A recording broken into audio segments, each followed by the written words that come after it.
नमस्कार, स्वागत आहे तुमचे आपल्या खोल चर्चा या चॅनलवर। आज पुन्हा एकदा एक नवीन विषय घेऊन तुमच्यासाठी सज्ज झालो आहोत। मुख्यमंत्री एकनाथ शिंदे 22 जानेवारीला अयोध्येला जाणार नाहीत। नेमका कारण काय यासंबंधी आज आपण खोलवर चर्चा करणार आहोत। त्यासाठी व्हिडिओ शेवटपर्यंत आवर्जून बघा। अयोध्येतील मंदिर लोकार्पणाच्या सोहळ्याला मुख्यमंत्री शिंदे जाणार नसल्याची माहिती हाती आली आहे। मुख्यमंत्री शिंदे यांनी पोस्ट करत माहिती देखील दिली आहे। अयोध्येतील राम मंदिर सोहळ्याकडे साऱ्यांचे लक्ष लागलं आहे।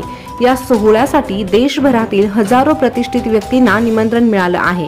या सोहळ्याचे निमंत्रण जवळपास सर्वच राजकीय पक्षांच्या प्रमुखांना मिळालं आहे। त्यानुसार मुख्यमंत्री एकनाथ शिंदे यांना देखील निमंत्रण मिळालं आहे। मात्र अयोध्येतील मंदिर लोकार्पणाच्या सोहळ्याला मुख्यमंत्री शिंदे जाणार नसल्याची माहिती समोर येत आहे। मुख्यमंत्री शिंदे नेमकं जाण्याचं का टाळत आहे किंवा त्यांनी नकार का दिला आहे यासंबंधी त्यांनी पोस्ट करत सविस्तर माहिती देखील दिली आहे।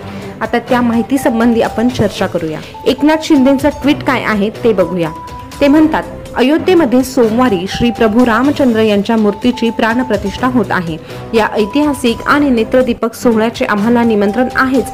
देशवासियांसाठी अभिमानास्पद अशा या अभूतपूर्व क्षणाचे साक्षीदार फक्त मी आणि उपमुख्यमंत्री देवेंद्र फडणवीस तसेच अजितदादा पवार अशा तिघांनीच होण्याऐवजी संपूर्ण मंत्रिमंडळ, खासदार, आमदार, लोकप्रतिनिधी आणि राज्यातील रामभक्त अशा सर्वांना घेऊन प्रभू श्री रामांचं दर्शन आम्ही घेणार आहोत। अयोध्येतल्या दर्शनाची तारीख आणि वेळ लवकरच ठरवत आहोत, असंही एकनाथ शिंदे यांनी ट्विटमध्ये म्हटलं आहे।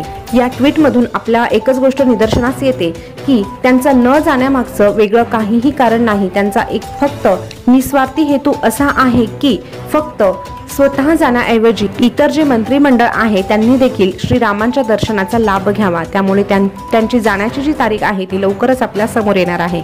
तर एकनाथ शिंदेंच्या या मतावर तुमच्या काय प्रतिक्रिया आहे ही कमेंटद्वारे नक्की कळवा आणि अशीच नवनवीन माहिती जाणून घेण्यासाठी आपल्या खोल चर्चा या चॅनलला सबस्क्राईब करा। पुन्हा भेटूया, धन्यवाद।